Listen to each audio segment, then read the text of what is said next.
প্রিয় ছাত্রছাত্রীরা, আজকের পর্বে তোমাদের আলোচনা করব উচ্চ মাধ্যমিকের সংস্কৃত বিষয়ের এমসিকিউ বাছাই করা কতগুলো প্রশ্ন নিয়ে আলোচনা করব। প্রত্যেকটা শ্রীমদ্ ভগবদ্গীতা কর্মযোগ, ঠিক আছে। এটার যে আলোচ্য অংশে এই যে সন্ন্যাসন হলো, ঠিক আছে, এটা কি করবে তোমরা? এটার উত্তর করে দাও সন্ন্যাসীর সঙ্গে থাকা।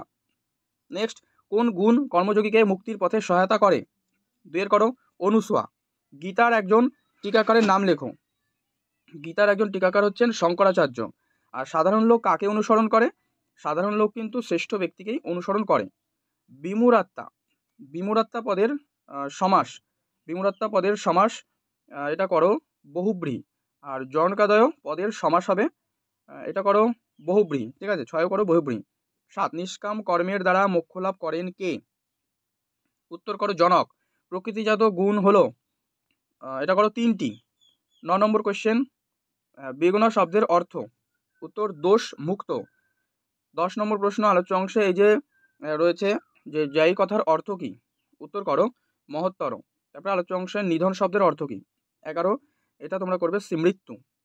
আর ভগবদ্গীতা কোন গ্রন্থের অংশ? যদি এটা দেয় তখন কি করবে? ভগবদ্গীতা কোন গ্রন্থের অংশ, ঠিক আছে, এটা করো মহাভারত। আর ত্রিলোকে কার কোনো কর্তব্য নেই? ত্রিলোকে কার কোনো কর্তব্য নেই? কৃষ্ণের। কাম ও ক্রোধ কোথা থেকে উৎপন্ন হয়?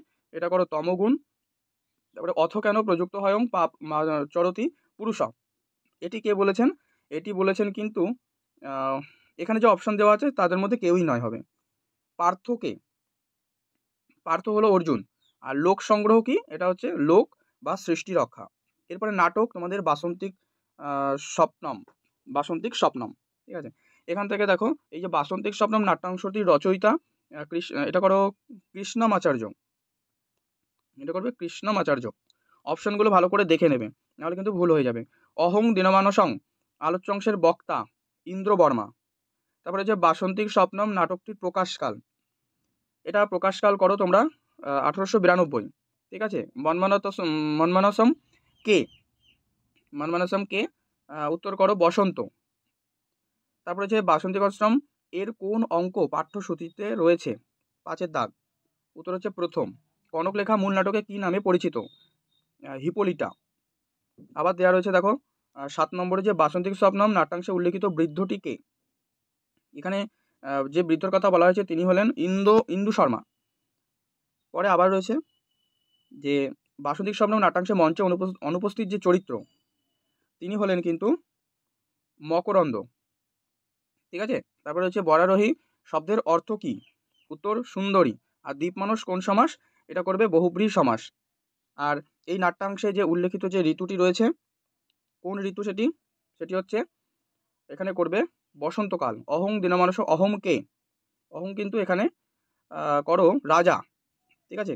এবারে বাসন্তিক স্বপ্নম এর রাজার নাম কি? তাহলে উত্তর করে দাও ইন্দ্র বর্মা। নেক্সট প্রশ্ন দেখো, তোমাদের সাহিত্যের ইতিহাস রয়েছে মৃচ্ছকটিকম নাটকের মূল রস? উত্তর সিঙ্গার। তারপরে রয়েছে মৃচ্ছা রাক্ষসাম নাটকে নন্দবংশের প্রধানমন্ত্রী কে? উত্তর করো রাক্ষস। 3 নম্বর রয়েছে নাটকে অঙ্কের সংখ্যা। উত্তর হচ্ছে করো 6। 4 দাগ। বসন্ত সেনার পরিচারিকার নাম কি? মদনিকা। অগ্নিপ্রিয় নামে পরিচিত ছিলেন কে? ভাস। 6, মেঘদূতম গীতিকাব্যটি কোন ছন্দে রচিত? উত্তর মন্দাক্রান্তা। গীতগোবিন্দম কাব্যটি কোন শ্রেণীর গীতিকাব্য? 7 করো ভক্তিমূলক। ধন্বন্তরীর শিষ্য কে? ধন্বন্তরীর শিষ্য হলেন সুশ্রুত। 9, চন্দ্রগ্রহণ ও সূর্যগ্রহণের উল্লেখ পাওয়া যায় সৌর সিদ্ধান্ত গ্রন্থে। আর জ্যামিতিক বিষয়ক গ্রন্থ হলো শূল্যসূত্রম। আর তার পরবর্তী রয়েছে চরক সংহিতা। পরবর্তী প্রশ্ন দেখে নাও একবার। এখানে রয়েছে যে চরক সংহিতার ভাষ্য রচনা করেন কে? তোমরা করো মহর্ষি বিশ্বামিত্র। কোন বেদ থেকে নাট্যাভিনয়ের উৎস পাই? এটা করবে যজুর্বেদ। চরক সংহিতা গ্রন্থের বর্ণনীয় বিষয় কি? এই 13 নম্বর প্রশ্নের উত্তর করো চিকিৎসা বিজ্ঞান। অর্থশাস্ত্র কার রচিত? এটা করো কৌটিল্য। মৃচ্ছকটিকম কি ধরনের রচনা?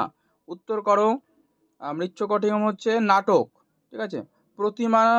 প্রতিমা নাটকম কার রচনা? এটা করবে ভাসের রচনা।